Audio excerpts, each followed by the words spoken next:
O Haddad ele fez aí uma entrevista lá com o Demore, né, Leandro Demore, lá no ICL, e eu trago aqui o Haddad falando sobre o porquê que existe essa impressão negativa da população, de parte da população em relação aos números do governo. Vamos ver aí. Se a gente pegar os números e fizer uma avaliação de como era no passado também, os números são muito positivos no geral, né? Um desemprego muito baixo, inflação sob controle. Você pegou uma bomba aí no começo do governo, que eram aqueles precatórios, né? Teve que negociar aquilo tudo. Não foram anos fáceis, a gente acompanhou isso aqui durante muito tempo. Parece que hoje, eu não sei se é fator de rede social, como é que funciona isso, queria até ouvir a sua avaliação, os números descolam muito do sentimento da população às vezes, né, Haddad? A população tem um sentimento, se você perguntar para as pessoas se elas acham que tem muito desemprego no Brasil, talvez boa parte vai dizer que está no nível altíssimo de desemprego, contrariando os dados que na verdade mostram que está muito baixo. Queria entender se você tem essa percepção também e por que é que isso se dá, esse descolamento muitas vezes da opinião das pessoas, de parte da população, dos dados oficiais. Olha, Demore, vamos primeiro esclarecer o que aconteceu nesses 3 anos, porque a gente precisa desse diagnóstico para saber o que está acontecendo na cabeça das pessoas, né? O Bolsonaro, ele vinha fazendo um ajuste fiscal em cima dos mais pobres. Como? Sem reajustar o salário mínimo e sem reajustar a tabela do imposto de renda. Então, estava acontecendo um ajuste fiscal, mas isso estava acontecendo na base da pirâmide social. E qual era a consequência? A consequência disso era baixo crescimento, porque o poder aquisitivo das pessoas foi caindo abruptamente ao longo de 7 anos, porque essa política neoliberal começou no governo Temer e se estendeu para o governo Bolsonaro. Esse ajuste fiscal estava acontecendo. Ó, galera aí que diz que o Haddad é neoliberal vai entrar em tilt, né, quando vê isso aí, né? Vai dizer, o neoliberal chamando o outro de neoliberal, né? É porque é assim, né, gente? Quando a gente vive no mundo real, a gente sabe como funciona as limitações desse mundo real. Tanto que tem muita gente aí da galera que é do comunismo, né, de internet, caindo na real. Movimentações recentes aí. A gente vê que a galera vai aderindo à política real, mesmo tendo que contrariar o que estava falando até algum tempo atrás. Aí, tá falando de quem? Uma galera aí, como o pessoal fala. E aí a galera cai na real e diz, eu vou ter que fazer tal coisa, né? Aí o que é que vai acontecer com essa turma? Já está acontecendo, né? Vendido. Vai entrar, virar neoliberal, não sei o quê. E é assim, né, gente? Quando a gente começa a cultivar certo público, se a gente virar 1 milímetro para o outro lado, você vai ser acusado de ser vendido, da mesma forma que você acusava o Haddad, da mesma forma que você acusava o Lula. E aí a gente vai seguindo, né? É a vida. Dessa maneira que eu estou dizendo. Mas no último ano, bateu um desespero por causa das pesquisas. E aí eles resolveram abrir os cofres e estourar o orçamento de 2023, primeiro ano do governo seguinte. Então eles deram um reajuste não previsto no orçamento do Bolsa Família, baixaram o preço dos combustíveis às custas do ICMS dos governadores e deram um calote nos precatórios. Isso tudo aconteceu em 2022 e a bomba estourou no colo do presidente Lula. Então quando nós entramos, nós estávamos com um déficit fiscal de volta no patamar de 2% do PIB, que foi o déficit fiscal médio do período todo Temer-Bolsonaro, com exceção dos últimos anos em que houve o ajuste fiscal que eu relatei, em cima dos trabalhadores, tanto do ponto de vista da tabela do IR, quanto do ponto de vista do não reajuste real do salário mínimo. Como nós fizemos? Primeiro nós pagamos o calote. Nós tivemos que pagar o calote aos governadores e aos precatórios. No primeiro ano de governo, deu coisa de 120 bilhões de reais de calote que nós tivemos que pagar no primeiro ano. Eu não sei se vocês lembram que teve até uma confusão disso, que o Nicolas ficou acusando, né, o governo de vocês estão com um rombo, tarará, tarará, sendo que é o calote do precatório que teve que pagar depois, né? O pessoal, ele criminosamente fez isso com o apoio do Congresso, né? Com o apoio do Congresso, deixou a galera aí dos precatórios chupando o dedo, e quem teve que pagar essa bomba foi o governo Lula, e obviamente por causa disso teve aí um valor aí que ficou um vácuo no orçamento, que o pessoal adora chamar de rombo, né, pra deixar mais dramático. Quando é no Bolsonaro não é rombo, né, na verdade não é nem o Bolsonaro, quando é na direita nunca é rombo quando é a esquerda, mas enfim.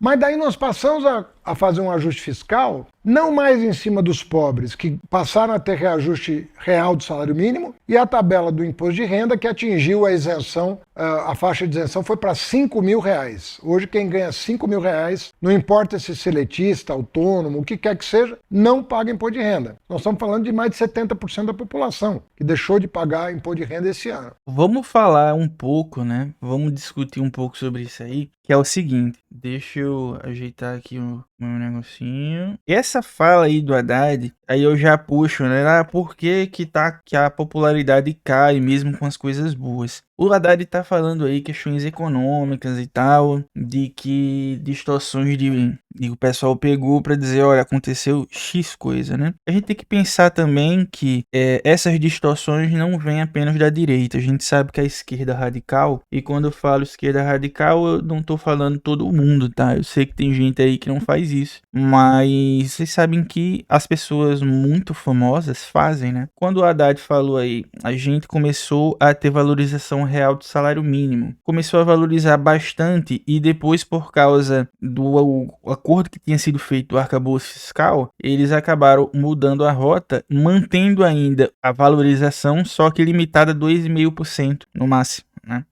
Mas só que ia valorizar 2.000%. Dado o contexto, disseram que não seria mais do que isso. E o que foi que esse pessoal fez? Começou a dizer que isso era um ataque ao salário mínimo. Como que é um ataque se está valorizando acima da inflação, entendeu? Aí o pessoal começa a distorcer. E o pior que é o seguinte, esse tipo, eu sei que a distorção que o bolsonarismo faz é pior porque eles têm mais dinheiro, né? A galera que é comunista da internet não tem esse dinheiro, tem, né? Mas não tem todo esse dinheiro, né? Eles são financiados aí, mas não chega a ser um financiamento tipo Bolsonaro, os bolsonaros, né? Os bolsonaristas. Mas aí o que é que eu tô dizendo? Esse pessoal, ele começa a distorcer e a distorção deles dentro da esquerda é muito perversa. Por quê? Porque geralmente quem é de esquerda não vai ouvir o que o Nicolas Ferreira tá falando, mas ele vai ouvir o que fulaninho tá falando. Que fulaninha tá falando, esse craninho tá falando, né? Fulaninho que diz que é comunista, o outro que diz que é trabalhista, o outro que diz que é nacionalista, o outro que diz que é sei lá o quê, e que é o defensor aí dos trabalhadores. Aí ele pega e diz, o Lula tá atacando o salário mínimo, quando não está. O Lula tá cortando o BPC, quando não está. Tem vídeo aqui no canal onde eu mostro que não tem ataque do BPC, tá aparecendo aqui no card, né? E aí a gente percebe que nessa situação, apesar de esse pessoal não ter a mesma penetração, capilaridade que a extrema-direita tem, o que eles conseguem fazer é muito prejudicial, porque a própria extrema-direita, por exemplo, faz uso disso. Quantas vezes vocês não viram perfis de grandes comunicadores comunistas sendo repostados pelo Eduardo Bolsonaro, sendo repostados pelo Flávio Bolsonaro, pelo Kim Paim, pelo próprio Jair Bolsonaro? Quantas vezes vocês não veem isso? Então, quando vocês se perguntarem por que a popularidade do Lula ela não consegue sustentar, porque tem gente fazendo isso, fazendo esse papel de linha auxiliar da extrema-direita, porque tem gente que vê recorde histórico de assinaturas de carteira, né? Carteira de trabalho, e diz emprego merda, é emprego merda. A gente vê desigualdade acabando não, né? Diminuindo, desigualdade acabar não tem como, mas assim, diminuir a desigualdade, tá diminuindo, acabou essa história de mapa da fome, saímos do mapa da fome, mas nada tá bom, sempre o Lula é neoliberal, o Haddad é neoliberal. Então se você fica martelando na cabeça do seu público que o Lula é neoliberal, o cara vai votar até no Flávio Bolsonaro, meu irmão, achando que o Flávio Bolsonaro vai ser menos pior do que o Lula, entendeu? Então, se explique, Vigilão, então você tá dizendo que a culpa é da galera comunista internet? Óbvio que não, eu tô falando que uma parte da culpa uma parte bem menor, né? Bem menor. Mas é uma parte considerável, né? Porque essa galera, ela não consegue eleger um representante, né? Mas ela consegue tirar votos, entendeu? E essa tirada de votos é muito importante, cara. É muito importante. E repito, vejam, essas pessoas, né, são retuitadas pelos Bolsonaros. O Eduardo Bolsonaro já retuitou aí, já postou vídeo de um comunicador famoso aí, que vocês conhecem, né? Um cara bem famoso aí, por já partidos. E ele falando contra o Lula, e o Eduardo Bolsonaro diz, ó, até o comunista aqui, que é aí comunismo, não sei o que mais lá, não aguenta mais o Lula, veja só como a gente tá com a razão. Então, sim, boa parte dos problemas vem da própria esquerda. Vem da própria esquerda. Vem de gente que vai fazer... Aí veja, eu não tô falando de ninguém específico, tá? Eu tô falando de qualquer um que faz isso. Ah, e não pode criticar o Lula? Não pode...